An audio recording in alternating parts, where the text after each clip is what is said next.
Let me introduce my distinguished panel. Let's see, we'll start with a local boy. This is Congressman Gaetz. He is a superstar of television in the state of Florida.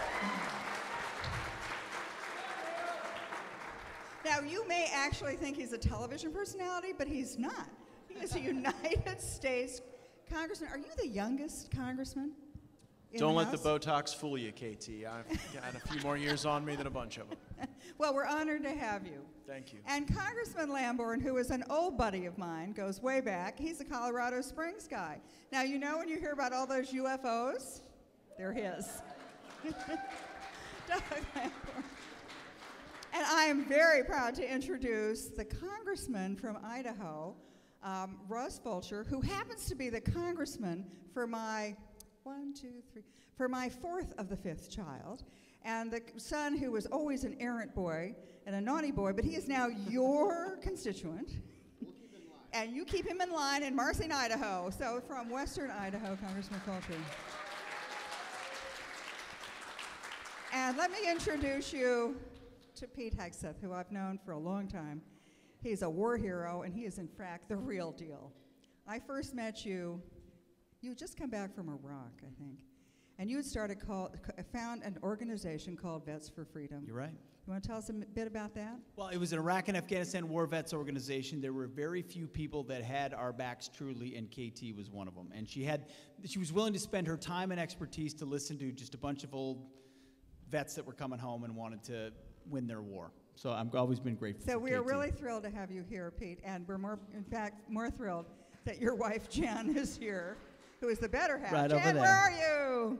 Yep. And the only people who are brave enough to bring a 3-year-old to CPAC, their daughter.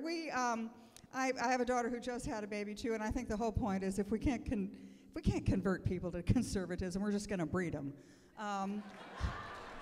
Absolutely. Okay, so nobody's listening to that, so nobody's going to quote me on that one.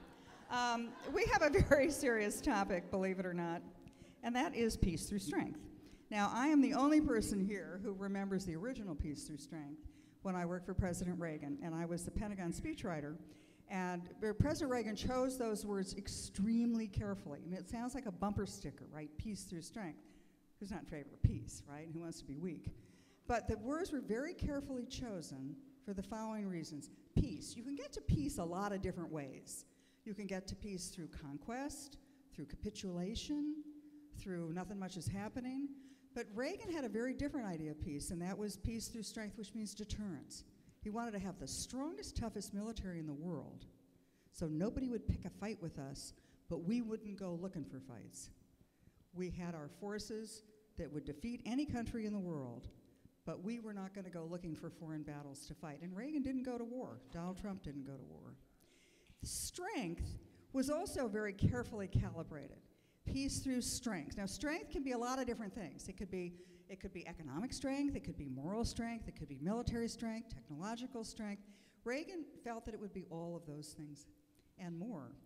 Now, when Donald Trump adopted the policy of peace through strength, I was with him during the campaign, and I'd given him some foreign policy briefings, and I sort of turned to him, and I said, you know, candidate Trump, I think it's really great that you're doing this great homage and tilted the hat to Ronald Reagan about peace through strength.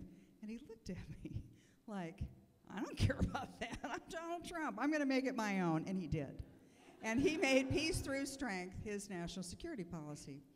And we have these gentlemen here on the stage today because they're going to talk about what happens next. What not only is peace through strength in the Reagan era, which I'm going to ask Pete to talk to, but also where do we go from here? Because we now have a very different foreign policy, which I think most of us agree is going to be a complete disaster. I think he's Jimmy Carter 2.0. But I think it's important to talk about how it evolves. I talked to President Trump about a week ago on this topic about, we were talking about foreign policy, and he said, they never would have had the nerve to do what they're doing with Iran. Iran would never have the nerve to do these strikes, the missile strikes against our American forces in Iraq. And the Chinese would never have the nerve to stand up to us because Reagan's, Trump's policies, that peace through strength, really kept the world safe. And whatever you want to say, Donald Trump, he really walked the walk. Anyway, enough about me. I want to ask Pete, you were there. I mean, you fight the fight. And tell us about your experiences and how you think peace through strength, what does that mean, and where do you come down on foreign policy now and going forward? Absolutely. So, Katie, thanks for having us. Thank you all for being here. Yeah, thank you. For sure. Listen, you're here to see Matt Gaetz and all those other guys. I get it. It's okay. This is such an important discussion, and I think what KT has articulated and what President Trump has talked about is a very important pivot point for the conservative movement as it pertains to foreign policy. And I would put myself in the middle of that pivot point in that part of knowing what you stand for is knowing what you're not. And I would call myself a recovering neocon, a recovering neoconservative.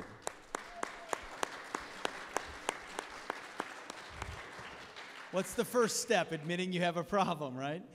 Hi, my name is Pete, and I'm a recovering neocon. Hi, Pete. Hi, Matt. That's exactly right. But I think if you look at neoconservatism, which effectively took hold inside the Republican Party after 9/11, because there was a desire for a robust response that was seen as more comprehensive. I mean, neoconservatives are effectively liberals who didn't want to be pacifists, right? After the 60s. So true. And so they wanted a more robust foreign policy, but they were always liberals. And so we see many of the architects of neoconservatism who can remain nameless, maybe Matt can name them for me later on, who are now revealing themselves as liberals because that's what they are. But that was adopted as a foreign policy after 9/11 because we wanted a robust response to what happened to us. And this idea that we could export freedom to solve the problem in a bigger way, right? So this idea that human nature is malleable, that you could go into foreign countries like Afghanistan, which is biblical times with AK-47s and cell phones, and remake a civilization into a vibrant Jeffersonian democracy, which is always a fool's errand. But we wanted to tell ourselves that that was possible. And so we invest in sending girls to school and doing things that are wonderful and sound great, but ultimately, when the Taliban still remains the kind of power that it has, ends up spending thousands of lives and trillions of dollars to get us exactly where we started, which is now eventually a peace plan with the Taliban, the same people we were fighting to effectively end a war we've been fighting for 20 years at a stalemate with the cost of taxpayer dollars. It's really hard as someone who led a platoon in Iraq and was an advisor in Afghanistan to admit that the things you've been trying to do for a couple of decades maybe didn't have the outcome you desired. And when I met KT, it was as a frustrated platoon leader who came back from Iraq, felt like we didn't have enough troops, we were not pursuing the right strategy, and if only we did, America, the place where anything is possible, of course we could win the war. And actually, we did do some very important things through the surge in Iraq in 07, 08, and 09. But even those were temporary when you look at that battlefield and the scope of what we're fighting against Islamism, and now with bigger, even real threats like China, where you have to have your eye on the ball. Ultimately, we were distracted in ways that we're never going to get the return on investment that we hoped for. So a conservative foreign policy, first thing you have to know is what it isn't, which is adventurism around the globe, hoping you could remake entire societies in your own image, which is not possible. There is no George Washington and Thomas Jefferson in Kabul. If it existed, it would have been there a long time ago. I wish them luck in finding that. Not our job to get there. A limited counterterrorism message approach to prevent another 9/11, I can understand. But what we did instead was try to pretend like we could remake these societies. And what I saw as a platoon leader, and I'll keep it as brief as I can, I know we'll do Q&A as well, is the manifestation of that foolish policy. So now you have rules of engagement that tie the hands of the guys that I was in charge of leading in a platoon, which means you're fighting politically correct wars that get your guys killed and actually lead to the mission going on decade after decade, when if you actually fought it with the gloves off, you could win it, but because of your limitations and caveats, you don't. In Afghanistan, we were a part of a NATO alliance. I was part of ISAF, which is the International Security Assistance Force. We had a patch on our shoulder every day when we went out to the wire. The joke was the ISAF patch actually stood for I Saw Americans Fighting. Because there were 50 flags in the headquarters of Kabul of the NATO alliance and one country that actually fought. Newsflash, that's not an alliance. That's a bunch of flags and one country that's doing all the lifting. And sure, I saw some Brits and some Canadians and some Australians that did good work too, but they had even more onerous caveats on their involvement. What Donald Trump did was focus us in on what really matters, where we should really be investing our time, who our friends are, investing in them like the state of Israel, like allies that are willing to fight, who our enemies are, and truly staring them down, and then pulling back from places where we are not investing resources wisely because we're missing the bigger fights like China as we're stuck in places which would keep us stuck forever if they could. So I'm grateful for what he taught me, President Trump, on foreign policy, and I'm happy to be mostly recovered. I'm still hawkish. I think we need to kill bad guys, like a lot of them. All right? But we need to do it in the smart way and keep America strong in the process.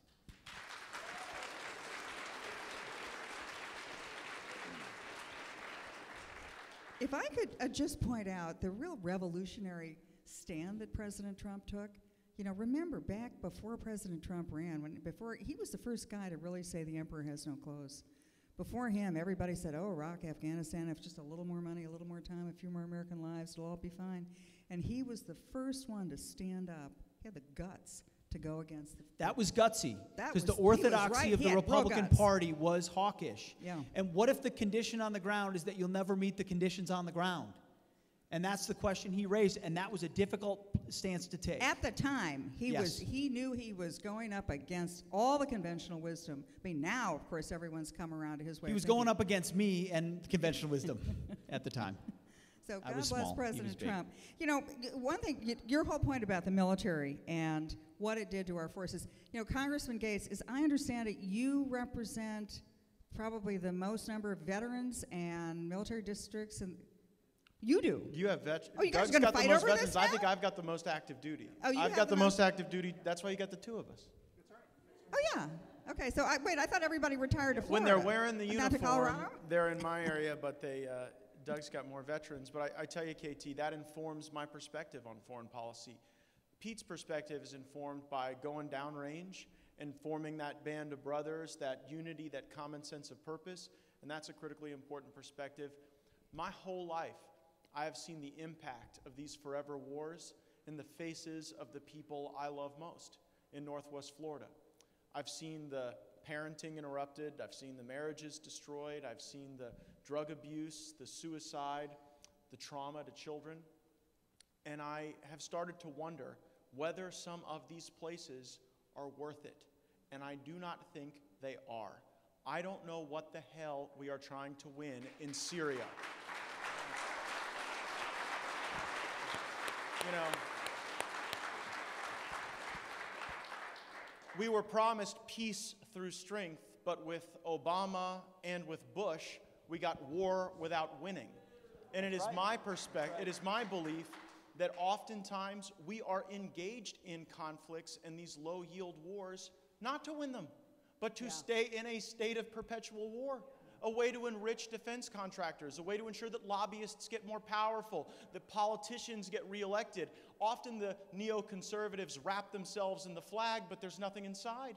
Because there is nothing patriotic or courageous about sending America's best, about sending our treasure, about spilling our blood in these distant lands that many Americans couldn't point to on a map.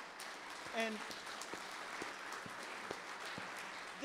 there's no out. You know, Bush and Cheney were called cowboys for their adventurism abroad, but that is a slur to cowboys. Real cowboys understand how to be judicious and temperate. And while I understand the cowboys fought the Indians in the United States of America because they probably wanted their land, we don't even want the land that we're fighting for in some of these places. And I think a real cowboy would have found greener pastures than Afghanistan, and it wouldn't have taken 20 years to do it.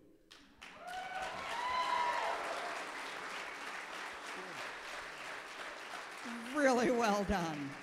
Really, brilliantly said. Now, I want to turn to my son's congressman and ask you about the future, okay? Cybersecurity, critical infrastructure. Where are we there? How's peace So, through strength there? You know, it's interesting to get Pete's backdrop there. Boots on the ground, that's the perspective. Matt talked about his perspective with the large population of active service dutymen. And mine, comes from 24 plus years bouncing around the world in the technology industry, doing business with all these countries and seeing, quite frankly, that so many of them hate us. And part of the reason that they do is because we have been so prosperous. And our system, our governance, our incentive structure has made us prosperous. But now the whole battlefield has been reset. There's not just traditional threats that we have had over the years. When you defend yourself with traditional military might, that's one thing. In order to do that, you've got to have critical mass, tremendous amount of financing. You have to have education, technology, and probably, arguably, some might say China, but America probably has no peer when it comes to that. But there's a whole new complicated battleground that is changing all of this, and it comes in very complicated fashions, and that's through the cyber area. And so now, with relatively very little cost, and a point of attack that can be anywhere there's an internet portal, there's digital ways of tremendous interruption and disruption in our lives. It starts off with a computer virus that is designed to steal your data or to deny you access. But it's morphed into sophisticated ways to where power grids, power generation, industrial complexes, utility structures, intelligence resources can be tapped and have tremendous impacts on us. And so when we go to fight that battle, yes, you've got to fight tech versus tech, and we're doing that on all fronts. The private sector is doing it, the government sector is doing that. But now there's one more thing, and I think Matt's going to talk about this a little bit from his perspective too as we go through this. But there's one more thing that's critically important, and it's how social media has become a partner with all this cyber things. Think about it for a second. You've got these social media entities that have done a masterful job of collecting data on all of us and networking all of that. So here are these data fields with information. Couple with that now, what's called 5G, incredibly fast ways to connect, interconnectability, AI, artificial intelligence, learned behaviors. You mold all that together and you've got a very, very serious threat that all of us have to face. It's a whole new battleground, KT. Terrifying, but more on that in a minute. Congressman Lamborn, I want to tell you that when I was in the White House Situation Room, I was President Trump's first Deputy National Security Advisor. And when we held our first meetings in the Situation Room, we went around the room. And, what are the areas we're going to focus on? China, cyber, et cetera. And we talked about the Middle East. And Jared Kushner said, well, I think we should focus on the next generation of Arab leaders. And I, of course, of a previous generation, said, well, no, wait, those aren't who they're kids. They don't know anything. They're kids. I mean, I think we should look at the seniors, the leaders, the actual kings, And Jared said, no, you have to understand that in the Middle East, 75% of the population in most of the Arab countries is under the age of 35. They don't look at the prince this and prince that as the younger generation. That's their generation. And so from that sort of understanding, that light bulb that went on, President Trump, through Jared Kushner and others, and you included, pursued a very different path in the Middle East and the Abraham Accords. Could you elaborate on what that meant and how it happened and what it means?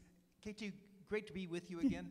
And it's peace through strength. It's peace through strength because the people of some parts of the world understand strength. Osama bin Laden said, who's got the strong horse?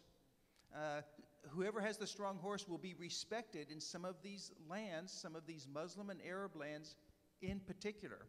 And if you show weakness, if you show vacillation, if you waver, you're not going to be respected. That's what Donald Trump did. I'm afraid when you said that Joe Biden was going to be Jimmy Carter 2.0, I think it's worse than that. He's going to be Barack Obama 3.0. Because Barack Obama had a policy of hurting our friends and helping our enemies. He put distance between himself and Benjamin Netanyahu, for instance. He cozied up to Iran thinking, oh, let's give them $150 billion of relief from sanctions. Let's give them $1.5 billion in pallets on a plane, just cash straight up, and they'll change their ways. No, they've been fostering terrorism, promoting terrorism all over the Middle East. And it does not work with the Iranians. This is an ideological regime that hates the United States, hates what we stand for. They hate you and me because of what we believe, what we stand for, not anything we've done. And that's not going to change. So it's showing strength to the Iranians. It's showing strength to the Arabs. It's being a friend with Israel. I don't know why Joe Biden, I know he takes a lot of naps, KT, but couldn't he have found a time to call Benjamin Netanyahu and Netanyahu to make a telephone call? You think he would have gotten to that in the first week, not the first 6 months? Besides taking a whole month to call Benjamin Netanyahu. Israel is our strongest ally, maybe in the whole world, but certainly in the Middle East. And to put distance between us and them, to say, oh, we're going to start giving money back to the Palestinians, even though they turn around and pay terrorists who are languishing in prison and pay them more, the more Israelis and Jews they kill, pay to slay. That's the kind of horrible policy that Joe Biden is going back into. I thought we were done with that with Barack Obama and when we had Donald Trump and a breath of fresh air. Amen. All right, I want to talk to the two of you. And we're going to, by the way, I'm going to ask like one or two more questions. And you guys, anything? Can I ask Pete a question? Oh, you please do. So, Pete, you walked us through this Reformation informed by a unique firsthand experience to now understand the gravity, the complexity of the challenge, and the need for a more reserved and focused foreign policy. Is there anything, any moment, any experience that was a specific catalyst, and would any of them work on Liz Cheney?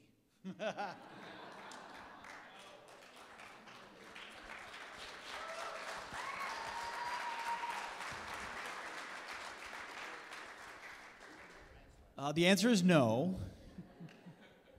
But your point is well taken, and I think, and I don't mean this to be, to make it all about Trump, but the catalyst was the conversation that he triggered. Because you can't underestimate the extent to which Donald Trump ran headlong into the Republican orthodoxy in 2016, of which I was part of it, of which many people were. He went to South Carolina and called George W. Bush a war criminal, and then won South Carolina. 100%. Happened. So he went right at the middle of it. And for those of us who had been invested in, hey, we want a successful outcome in Iraq, or who had served in those places, you took a personal affront. What you're telling me what I did wasn't necessary or useful. That's a hard thing to get past for a lot of people. And it doesn't, but once you realize that doesn't take away from what you've done, or what you've served, the men you've served with, and the sacrifice you've given, but you deserve political leaders who will put the interest of the country in front of an endless mission for the sake of an endless mission. That's what Donald Trump did. And it does take a lot of humility to step back and be like, hey, I think I was wrong. And it takes a lot of courage for someone like Donald Trump to step up and say, y'all are wrong. And here's why. And I know what the leaders of the Republican Party have told you for a long time, but this is what America First looks like. And if you want to be strong on the globe, you better be strong at home, and we haven't been for a very long time. So it really was Donald Trump, Matt, to your point. But at the same time, I want to point out that Donald Trump not only went to the military and said that, or to the neocon leaders, he then at the same time said, however, I am going to build up American armed forces. I am going to have, not just say that, oh, it was a mistake. He took the best aspects of Yes. peace through strength and kept them and got rid of the neoconservative. You got to remember the poisoning of peace it. part. You know, I mean, like We are the peace party. We pretty are the important. peace party. Donald That's Trump right. has not gone to war. no, that's what I'm saying. Joe The Biden's already first sent one. troops into Syria. Well, We're on gonna be Syria, right KT, back I want into to a ask war you a in the Middle question, East. KT. So we see this movement now in northeast Syria where these coalition-backed forces are rolling back in. You know, you've been in these analytical discussions and in these briefings at a higher level than everyone other than probably Mr. Lamborn. But I want to ask you, I mean, what do you think the Biden administration is doing up there? You asking me? Yeah. Well, I mean, you know, you were there. Okay, so here, all right. We're actually going to make him the moderator of the panel. Challenge Here's accepted. what's going to happen. Here's what's going to happen. John Kerry is going to convince everybody to stop fracking, right? So America's going to go right back to being dependent on Middle East oil. That means gasoline prices are going to go through the roof. You think $6 sounds expensive? Wait till you get to 10. We're going to shut down fracking in your state. Then he's going to turn around. So America will no longer be energy independent. The whole secret and the core of Donald Trump's policy was make America energy independent. It'll fix our economy, and it'll get us out of the Middle East. We won't need their oil, and they can do whatever they want to themselves. And then the next thing he's going to do is he's going to get back in the Iran nuclear deal, which was always a fraud. I mean, you know, Pete, I've heard you on the air talk about this. The Iran nuclear deal never stopped Iran's nuclear program. Never. It put it on pause for 10 years. Well, the clock has been ticking, and guess where we are now? They get that Iran nuclear deal. Iran has nuclear weapons within the decade. And then what do you think? All the other countries, right? The people that you're talking about, they all want nukes. They've got a nuclear arms race in a part of the world where they shouldn't even be playing with matches. It's so dangerous. And then what he's going to do with China and cyber, he's already kowtowing to China. Now, they make great speeches, so we're going to be tough on China. But you want to know what he's already done? He's already allowed Americans now to invest in Chinese military programs. He's taken off all of the travel restrictions. He's gone right back to saying, oh, we're going to be nice, you know, we're going to have nice conversations. The Chinese don't want nice conversations. The Chinese have a foreign policy, and their Chinese foreign policy is called wolf warrior diplomacy. They think that's great. And they are using that wolf warrior diplomacy and that strength to crush anybody who disagrees with them. So that's what I think it looks like. It looks like China's in charge, back in the Middle East, potentially at war in the Middle East. Oh, by the way, the Europeans haven't even gotten to them yet. Angela Merkel, the German chancellor, she's already cut a European Union trade deal with China, and she's just said to Russia, we want to be dependent on your natural gas. Oh, but we have to have 35,000 troops in Germany. Oh, yeah, and guess now, what? I think this is an issue where Doug and I disagree, and so you make it gotta a little pay for sporty them. up And here. Biden's put them back in. But, I mean, when Donald Trump said, you know what, we could probably hold Germany with 25,000 troops instead of 35,000 troops, and he wanted to bring those folks home, the House Armed Services Committee, with a bipartisan majority, with Doug and I voting on different sides, took action to make it harder for Donald Trump to bring troops home from Germany. And the answer when we said, well, what, are we trying to, you know, stop the Russians from invading? The point that was made was your point, KT, is that the Germans are buying energy from the Russians. It's unlikely that someone is going to invade their own customer. But I think the problem is that these military contractors want to have as many of our brave men and women spread all around the world as possible because somebody's got to sell them toilet paper, somebody's got to provide housing, somebody's there preparing the MREs, and it is all about money, and I resent the hell out of it because when I got to go stand next to those caskets that are draped in flags, when I have to see not the dregs of America, but the best, these young men and women who have like 8% body fat, speak 5 languages, have kids, they're the ones who volunteer in the classrooms, who coach the Little League teams, and when they're coming back in those caskets, it breaks my heart because I don't know that we're fighting to win, and these people who want to send our troops everywhere have too low of a view of what America is. There was this neo-libertarian view that like, well, America is not a place, it's an idea. Nonsense. This is our home.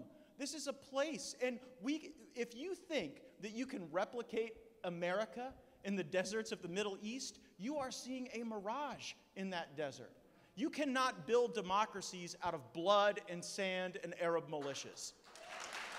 And I believe what we have here is so special, we cannot export it like some product or some service. It is because we are who we are. And when we try to replace our society with people who come to our country illegally, and then we try to export our society to some distant land, we dilute what is so special about America. The best way to show peace through strength is not to have weakness with a diluted, over-deployed force in unconstitutional wars. The way to show peace through strength is to be the most inspirational version of ourselves, so that any of these other places, they will find generations of patriots that will fight their revolutions and wars, and they will tell stories about their national heroes, and they'll never let a strong man take their freedom away ever again. Woo!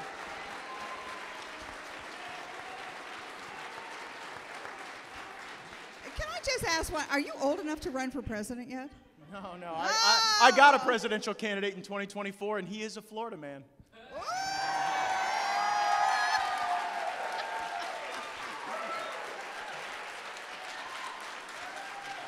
Whoever said foreign policy wasn't fun, right? All right, now on to a serious topic. For these two guys. Oh, are we getting questions? 2024. Oh, 2024? I found my campaign manager. Well, who's your finance director? Is that person here too? Okay, I want to turn back to these two guys. We're going to get to questions after one more time here. She's putting on a Matt Gaetz hat, and those are for sale right outside the order. Now, Pete Hegseth made a really good point, which is when we were so concentrated on the Middle East, we took our eye off the ball on China. And you've made the point of cybersecurity, and the next battlefield is not necessarily going to be in the Middle East. It's not going to be a land-based war. It's going to be in cyberspace. So I want the two of you to tell me how we're going to be protected in a cyber world against a Chinese adversary or Russian hackers.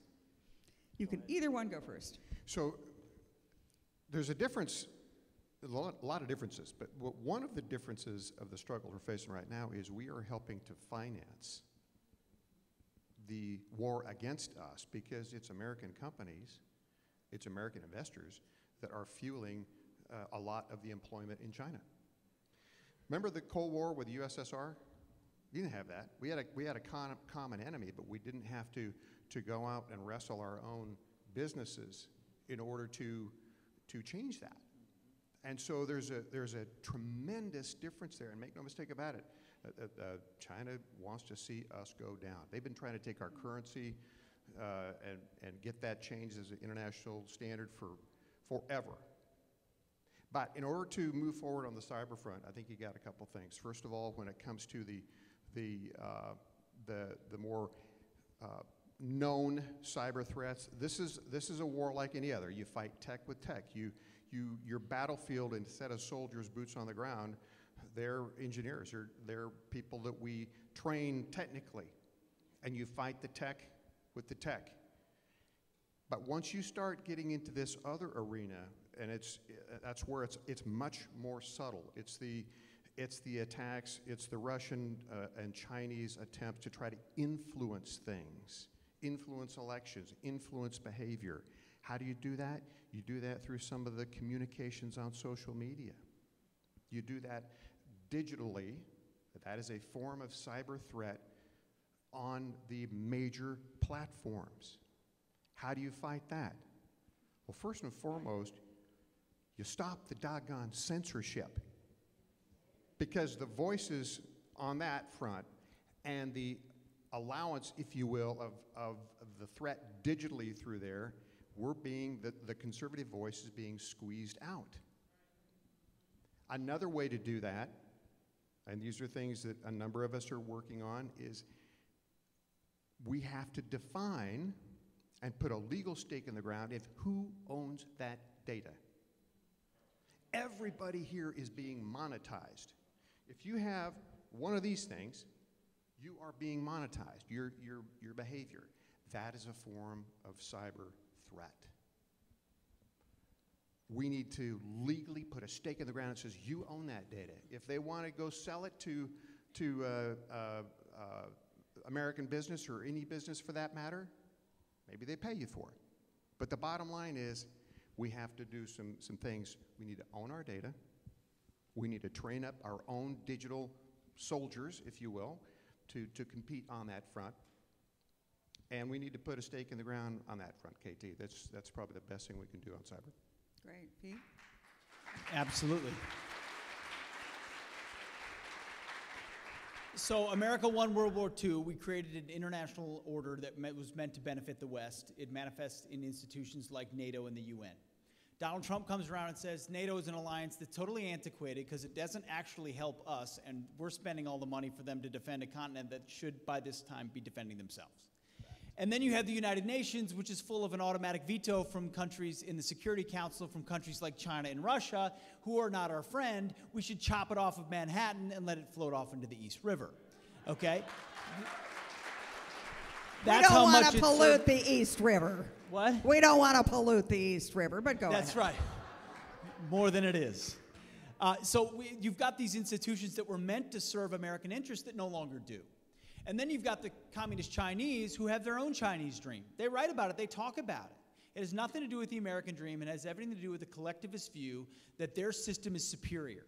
And they believe our system is foolish enough to allow them to infiltrate, which of course we've done. So to the gentleman's point, we had a absolute, our corporations may have headquarters addressed in the United States, but they serve the interest of China. And we have to reach a point. And Donald Trump has done this, and we need to go further with it. Are you an American company or not? Because if you're not, then you need to go somewhere else. And if you are, you need to serve American interests. Because you're benefiting from American capitalism, and you're enriching themselves by playing by the rules of the communists who seek our destruction. And maybe regional dominance for now, but the Chinese have much larger and longer ambitions than that. They think the last 80 years are a hiccup for them, and that their system is superior. And we have been distracted since the Cold War ended in the Middle East for reasons that are just understandable after 9/11, but we know who the big threat is right now, and it's the communist Chinese, who have an economy that's gangbusters, tentacles all over the globe, with trade deals that are enslaving other nations to be totally subservient and debt dependent upon them. They use social media and tech to drive that agenda with 5G and Huawei and things like that, and we're left holding the bag. And what President Trump and KT, the administration, try to do is shake the trees and say, this is the threat right here. That's a conservative foreign policy going forward as well. And to add to what you've said, the Chinese have always had a plan that they were going to replace the United States as the dominant power in the world and then rewrite the rules of order of the world to their advantage. That was supposed to be by mid-century. They've moved up the timeline. The pandemic and the election of Joe Biden, they're in there for the next decade. But what I want to know is what I'm going to ask you. What the heck's everybody doing in our critical infrastructure? What are the Russians doing hacking, and what are the Chinese doing? How are we defending our critical infrastructure, Congressman? They're not just going after our secrets. They're not just going after our electrical grid. Now they're going after our water supply. They're going after all the critical things. Can I say something about China? Go for it. Joe Biden the other day said, oh, what the Chinese do with Hong Kong is their own business. What they do with the Uyghurs, which is a genocide in Western China, is their own business. Different countries have different internal policies. A conservative foreign policy says that you tell the truth. Whatever else it is, it's telling the truth. And the Chinese need to be told the truth. They are genocidal. They are suppressing democracy. They violated all the agreements they supposedly had with Great Britain when Hong Kong was handed over in the 90s. And Joe Biden says, oh, none of that matters. It's their own internal policy. He's not telling the truth about how bad the Chinese are. So a conservative foreign policy, if nothing else, it includes telling the truth. And the truth is... I think Pete makes a point, though, that, look, I think all that stuff China's doing with the Uyghurs and Hong Kong is terrible, but let's start telling the truth like Pete did about our own American businesses. When you got Microsoft, Oracle, Google setting up AI centers in China, which we know is just a backdoor for the Chinese to be able to access our systems, like Doug said, we have these America last companies, and I think with the rest of the world, it hurts our credibility to lecture on the Uyghurs and on Hong Kong when we haven't done enough to ensure that we aren't contributing to this.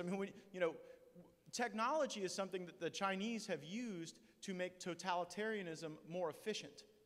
And we should take note of that here, because this Chinese social credit score that we see with the fusing of big government and big tech is something that just strikes me as eerily similar to what we see with the cancel culture and big tech and all the Facebook and Amazon and Google executives going to work in the Biden White House. And it's even worse. I mean, not only is big tech and the companies you've mentioned cooperating with the Chinese Communist Party through the Chinese companies, and it's all the same. When we, in the Trump administration, tried to get them to help the Pentagon to create they told us to go jump in the lake. They would help the Chinese Communist Party, the Chinese military, but they weren't going to help American companies and the American Defense Department. This is wokeism in 2021. Yeah, wokeism. Bunch of spoiled teenagers. Okay, now we're going to go to audience questions.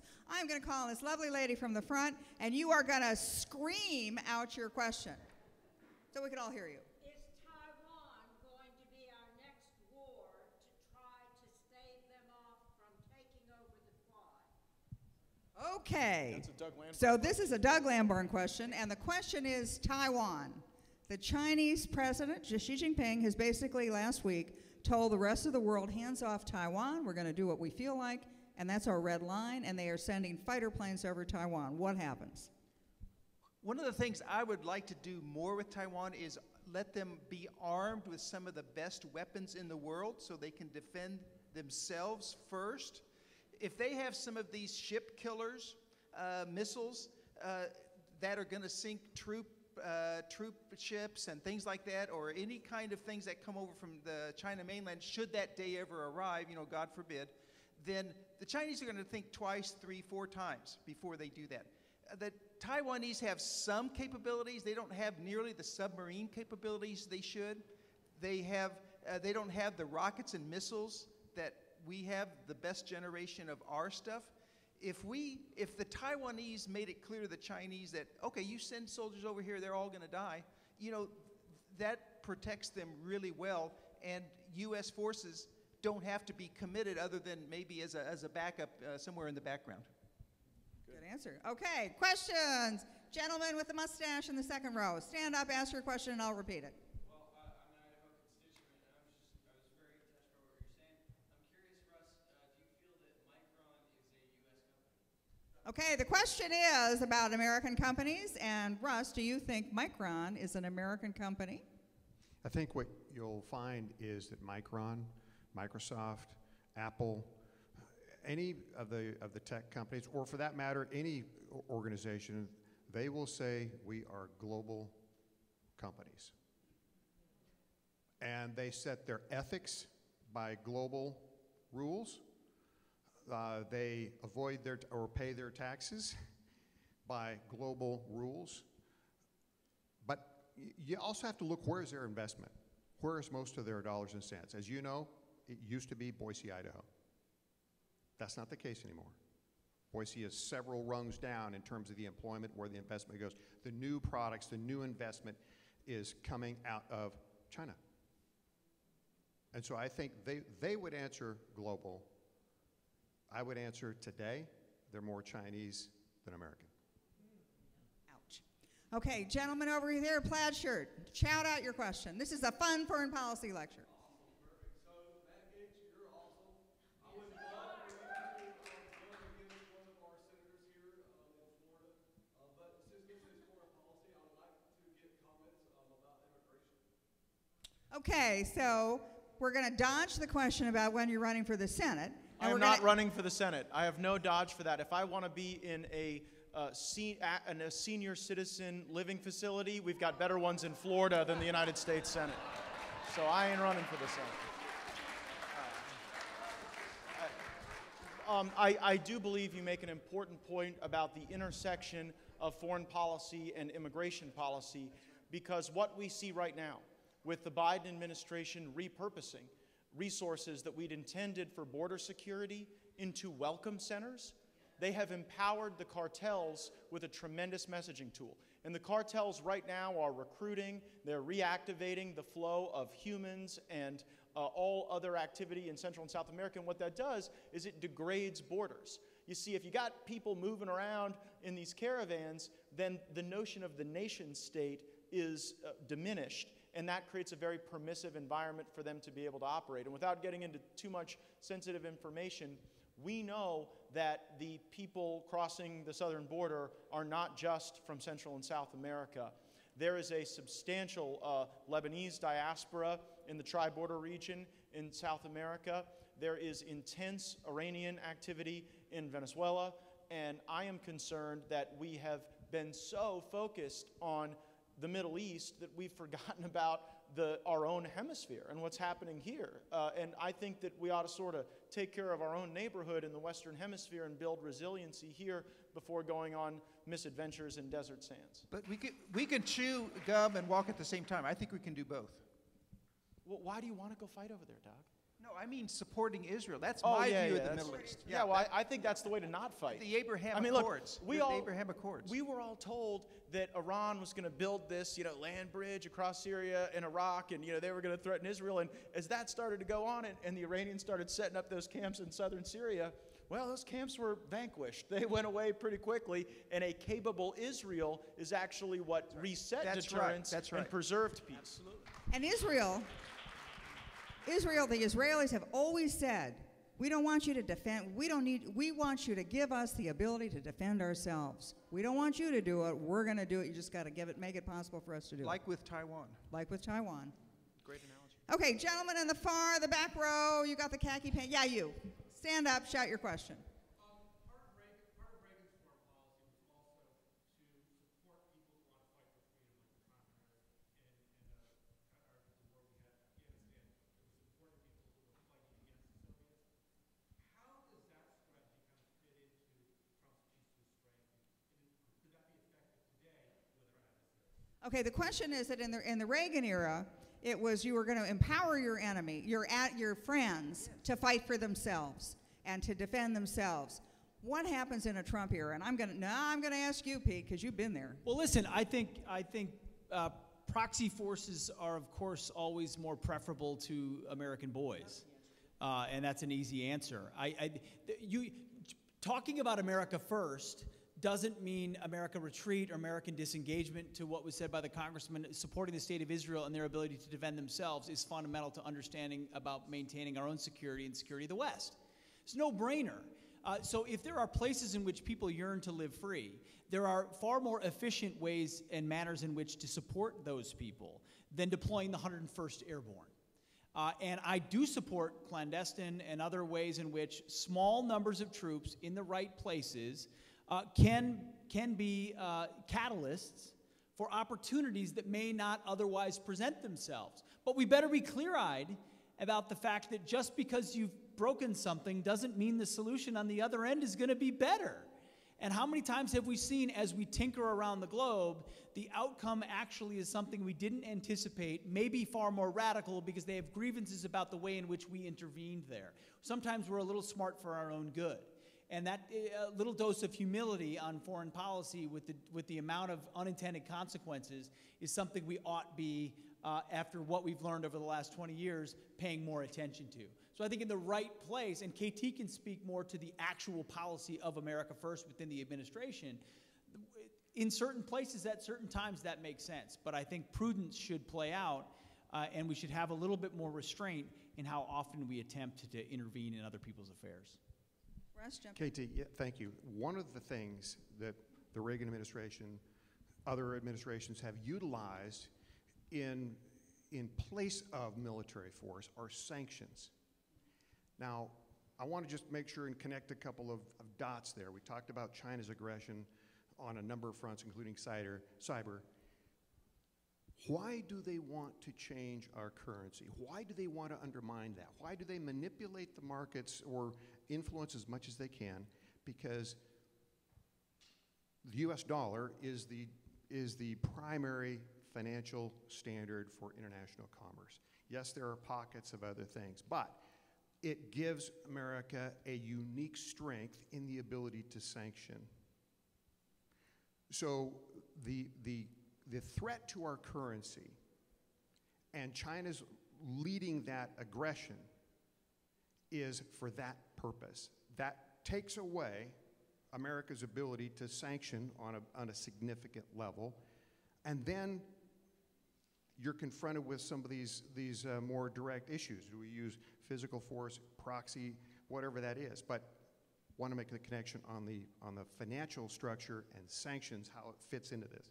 Yeah, and Russ, do you think that then, by virtue of that answer, do you think China represents the greatest threat to us as a replacement tool in the global reserve currency system? I mean, is it the euro? Is it the China? Because it seems like you're saying... Is it Bitcoin? Yeah, I mean, we're the global reserve currency now. Do you think that if we were to be replaced, Digital it would be currency? China? I don't know that I can say that I would say China standalone is the biggest single threat. Matt, they appear to me to be the one that's leading the charge. In many ways, we seem to be our own biggest enemy in a lot of these things. And I say that because we put rules in place that encourage our businesses to get out of America and invest in these places. We encourage our own best and brightest to take our resources, our expertise, our genius, and do it somewhere else. So in a way, you can't blame China for that, right? Yeah, it's fair. We're setting the deck against our own people, and we got to stop that. Yeah, great point.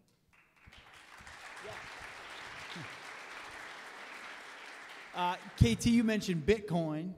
The biggest advocate for Bitcoin is the way we print and spend money today, because of the inability to have full faith and confidence that the U.S. dollar will be that currency going forward. People are looking for an alternative. And what China's trying to do is establish a digital currency that they control, and that's their workaround. Now, the reason that sanctions work, if I can explain, because at the beginning of the Trump administration, we used a lot of sanctions. And the reason sanctions work is the United States controls the international banking system. So if I'm a country and I want to sell my oil to another country, I have to write a check in U.S. dollars. They have to cash the check in U.S. dollars. To do U.S. dollars, it goes through a U.S. bank. If you can figure out a way to not use U.S. dollars, to use some other currency, I mean, trade it, I don't know, for lima beans, then you get away from the American currency, and the Americans cannot sanction. They can't get in the middle of it. But as long as we're in the middle of those trades, we can then use economic power to stop, because no country can be out of the international community of trade. And to be in it, you've got to be in it at our permission. Okay, another question. Sir in the front row. Yes, KT, you have a unique relationship with the president and your Gaetz with General Flynn. The question with Kim Jong-un on North Korea and missile defense, and maybe Pete or Matt could address this issue. I think, with the missile defense and also the bad actors, you can Iran, China, Russia, and North Korea. What are your thoughts about protecting America's interest in homeland, and now you throw in the mix with COVID-19? Okay, we're going to let's keep it to North Korea. So North Korea, nuclear weapons, missiles are reaching the United States. Donald Trump's, Barack Obama's policy was strategic patience, which means sort of do nothing. Donald Trump at least engaged. So who wants to tackle North Korea? I'll start Doug, with that. go for it. And I am on the Strategic Forces Subcommittee, where we deal with missile defense daily. North Korea is wanting to hold our homeland at risk. They can right now hold Guam and Hawaii at risk, probably the West Coast. But the one thing they haven't done yet with their ICBMs is to combine the ICBM technology with re-entry vehicles. So that's technologically a little harder to do. When they reach that date, if they only have a handful, we're probably still in a protected situation, because we have 40-some interceptors in Alaska and California. However, North Korea wants to accelerate their technology, their testing, their ability to hold farther and farther reaches of our homeland, Denver someday, ultimately Florida and the entire continental U.S. And the projections are they can do this within 5 years if we don't really keep pace with their threat.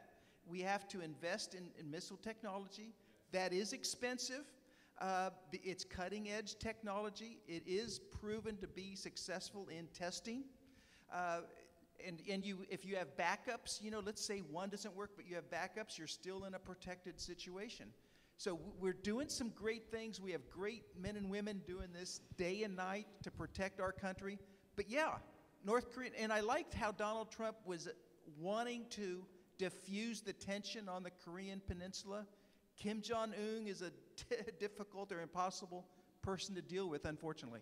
Can I just jump in about President Trump? So I was in charge of the North Korea policy. Well, it was a real bonus prize as the Deputy National Security Advisor. And one of the things, so we devised this maximum pressure campaign, but the thing that President Trump did that he did it all on his own, not because brilliant people like me were telling him. He realized that with Kim Jong-un, negotiating was always going to be personal, that Kim didn't care about his people. He cared about himself and being a big shot on the world stage. So when President Trump reached out to him and said, come on, let's go to Singapore. Let's meet in Singapore. And he could show Kim. He could say, look, 70 years ago, 50 years ago, 20 years ago, Singapore was a third world country. Look at it now. It's the most modern country in the world. The second meeting they had was in Vietnam. And what the message that gave to Kim was, look, America used to be fighting in Vietnam. We were at war with them. There are new trading partners now.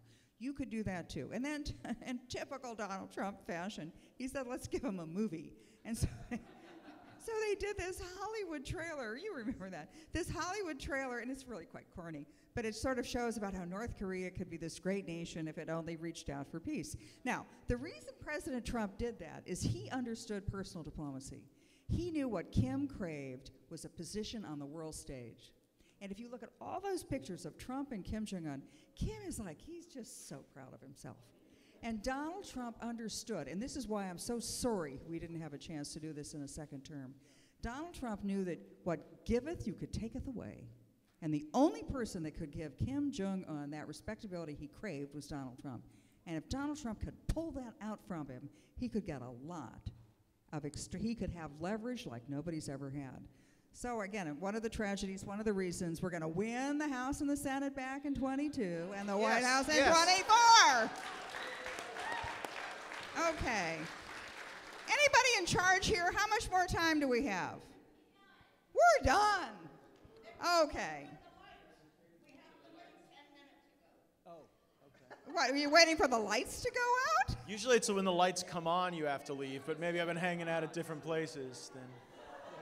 Are we done? Okay. Apparently we have to pay more if we're going to keep the lights on longer. Oh, okay, one more question. You guys, you've been waiting so patiently. One last question. Yeah, there's another session.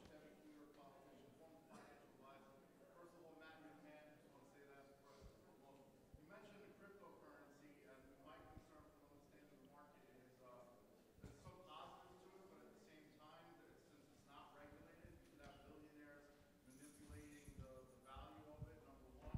Number two, it's used for a lot of illegal international activity like human trafficking. Is there anything being done or looked into as far as regulating? It sounds just like the US dollar in those terms. Yeah, well, but as far as the market manipulation is concerned, like... Oh, well, it's just more like the stock market then. Well, with the stock market, with individual stocks, if you're an insider and you own a certain amount, you can't just dump everything. Like with Bitcoin, you could buy billions of dollars of Bitcoin and then wait and Okay, this guy's not a Bitcoin I'm billionaire. bullish on Bitcoin. I'm long on Bitcoin. I think that ultimately there is so much concern over government manipulation of those markets through regulatory action that the dynamic you describe is entirely correct. You see it with Tesla's big buy. Ultimately, I think some of these big corporations like Amazon are going to start to accept Bitcoin. And that really is an attack on the Federal Reserve in a lot of ways, and it's one I'm here for. Okay, so can anybody, let's have final sentences from everybody, and then we're all hitting the bar. Final sentence. I'm also very bullish on Bitcoin, by the way. Yeah, Good luck me trying too. to shut it down. There is nobody in charge. Nobody, There is yeah. no company headquarters, and the servers are all over the country. And what is Bitcoin but a white paper and the confidence people have in it right now? So I think do not have in the U.S. dollar. and that do not have in the U.S. dollar right now. I mean, I appreciate all of you being here on this topic and the commitment everyone on the panel has to this topic. Ultimately, America can only project power when necessary if we are strong at home. And that's what Donald Trump understood. Until we are, if you expend yourself around the globe, you expend yourself at your own consequence.